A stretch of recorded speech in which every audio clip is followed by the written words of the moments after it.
Long weekend వచ్చిందని చెప్పి అమ్మ వాళ్ళ ఇంటికి వచ్చాను. రాగానే అక్కడున్న చెట్లన్నీ చూసి భలే ఆనందంగా అనిపించినాయి. చక్కగా పచ్చగా భలే హెల్తీగా ఉన్నాయన్నమాట. అండ్ ఇక్కడ మా మమ్మీ అయితే మేము వస్తున్నామని చెప్పి వేడి వేడి ఇడ్లీలు వేసి రెడీ చేసి పెట్టారు. అండ్ పల్లీ చట్నీ కూడా.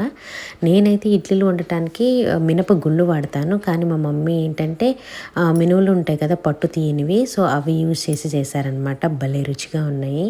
అండ్ ఇంటికి వచ్చానంటే నాకు తినటం, పడుకోవటం, రెస్ట్ తీసుకోవటం ఇదే పని. నేను ఎక్కువ ఏ పని కూడా చేయను. అండ్ ఇక్కడ టీ అయితే నా హస్బెండ్కి ఇచ్చేస్తున్నాను. కొద్దిగా చాలన్నారు. అండ్ ఇక్కడైతే చిలకడ దుంపలు, నాకు చిలకడ దుంపలు అంటే చాలా ఇష్టం. అవి కూడా తెల్లవి. మన సైడ్ ఆంధ్ర సైడ్ అయితే తెల్లవి దొరుకుతాయి, కానీ తెలంగాణలో అన్నీ రెడ్ కలర్ చిలకడ దుంపలే దొరుకుతాయి. అండ్ లంచ్లో అయితే రసము, mutton curry and aloo fry అయితే చేసిన తర్వాత ఇక్కడ అమ్మ వాళ్ళ ఇంట్లో గోరింటాకు చెట్టు ఉంటే చక్కగా అది కూడా రుబ్బి పెట్టారు. మా బాబుకి ఇక్కడ చిన్న చుక్క లాంటిది పెట్టారు. అండ్ నేను